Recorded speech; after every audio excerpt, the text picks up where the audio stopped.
Halo, Assalamualaikum. Swadihap, saya Kare. Di video kali ini saya bakal ngasih tips 5 cara mulai nulis buat pemula ya. Dan nggak ada subscribe dulu. Udah? Terima kasih. Untuk tipsnya, ayo kita mulai. Selamat datang di channel di Kare. Untuk kamu yang pertama kali nonton di channel ini tentang kepenulisan. Jadi kalau kamu subscribe channel ini, kita bakal belajar nulis. Dan untuk kamu penonton lama, terima kasih ya, respect. Terus support Kare. Saya izin nyontek, ini artikel dari suara.com tentang 5 langkah mulai nulis bagi pemula. Sebenarnya ada banyak banget caranya, tapi ini adalah 5 langkah yang emang udah dirangkum sama suara.com ya. Terima kasih banget untuk suara.com. Dan, tada, Kare lagi di hotel lagi. Di hotel lagi, dan tau gak sih, ini di kasur. Karena tadi tuh pengennya di sana nih, di bangku yang ini nih. Tapi ternyata nggak ada cahaya gitu, jadi kayak geseng gitu, gelap gitu. Jadinya akhirnya duduk di kasur. Dan belum syukur juga tuh, belum syukur. Masih bingung mau syukur kayak apa. Langsung ke tipsnya ya, ngapain sih ngomong rambut ngejelas. Jadi yang pertama itu adalah niat dan komitmen. Jadi kamu niatin dulu nih komitmen kamu apa. Misalnya niatnya itu pengen jadi penulis di platform. Entah di Wattpad, Novelme, Good Novel, dan lainnya. Itu misalnya niatnya mau ke situ ya. Atau misalnya komitmennya mau gimana. Sehari nulis 1 bab, seminggu nulis 1 bab, atau kayak gimana. Nah, komitmen dan niat yang ini, yang dimaksud ini adalah tujuan kamu sebenarnya. Kalau misalnya kamu mau nulis demi dapat uang di Good Novel misalnya, atau dapat duit di Novelme, nah kamu harus niatin juga gimana caranya supaya bisa dapat uang di yang tadi saya sebutin. Kalau misalnya komitmen, ya komitmen bisa sama kamu sendiri, bisa dibikin punishment dan reward kalau misalnya kamu dapat targetnya yang kayak gitu-gitu loh. Jadi komitmen dan niat di sini tergantung kamu sebagai penulis. Karena kan kalau pemula nggak bisa dong kita niatin tinggi banget, atau misalnya kita bikin komitmennya kayak nyiksa banget, nyiksa. Maksudnya kayak nggak punya waktu lagi gitu. Maksudnya tiap hari harus nulis. Kalau nggak nulis nanti kena punishment. Jadi jangan dibikinnya kayak gitu juga. Kita harus sadar skill kita tuh kayak gimana. Karena penulis pemula yang penting tuh selesai.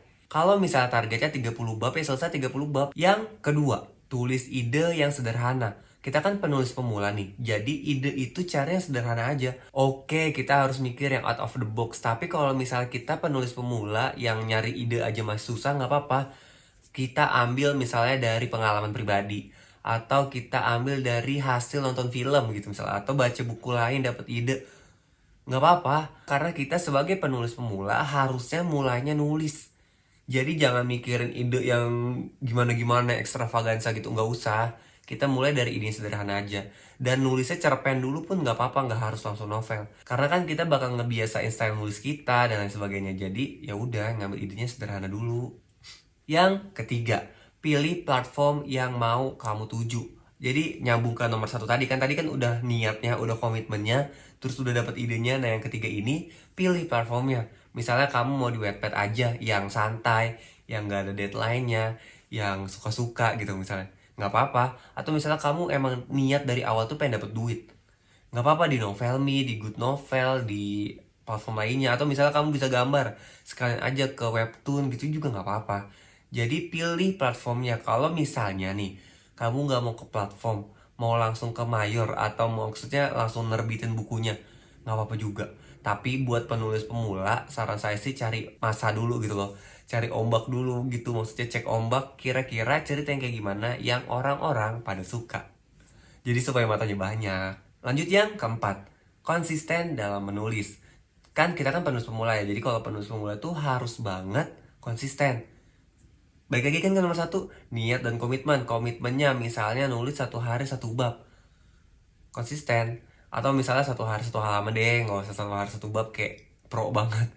Nggak apa-apa, 1 hari itu 1 halaman aja. Nanti makin lama makin banyak. 1 hari 1 halaman, 1 hari 2 halaman. Terus, terus, terus, terus, terus. Yang kelima, menurut suara.com ya. Yang kelima adalah manajemen waktu. Seorang penulis pemula biasanya tuh susah banget buat manajemen waktu. Sama, saya juga kok masih di pemula, masih tahap pemula gitu maksudnya. Gimana caranya bikin jadwal? supaya bisa manage waktu, supaya bisa ngaturnya, supaya nggak keteteran, supaya tahu prioritas dan lain sebagainya. Ya bikin jadwal. Saya sering banget di video sebelumnya juga saya udah bilang kan, bikin jadwal. Kalau jam 7 mau nulis, jam 7 nulis, bukan jam 7 nyari ide. Sering banget saya bilang gini. Misalnya kamu tahu di sekolah lagi banyak tugas. Kamu tahu di kerjaan lagi numpuk tugasnya. Kamu tahu harus ada piring yang dicuci dulu. Kamu tahu ya, apa masalahmu, apa kehidupan, maksudnya yang ngeganggu nulismu itu apa. Jadi diselesain dulu baru mulai nulis. Jadi jangan sampai kamu lagi nulis dipanggil ibu lagi nyuci, suruh bantu jemurin, kan kayak gak enak gitu kan. Tapi ibu-ibu nyuci kan jam berapa ya, emang kamu nulisnya agak random ya. Iya ya. Aduh, jadi kita sendiri. Jadi yang kayak gitu loh. Jadi bikin waktu, bikin jadwal supaya bisa di manage-nya. Kita recap ya, ini dia 5 cara mulai menulis menurut suara.com versi pemula atau buat pemula.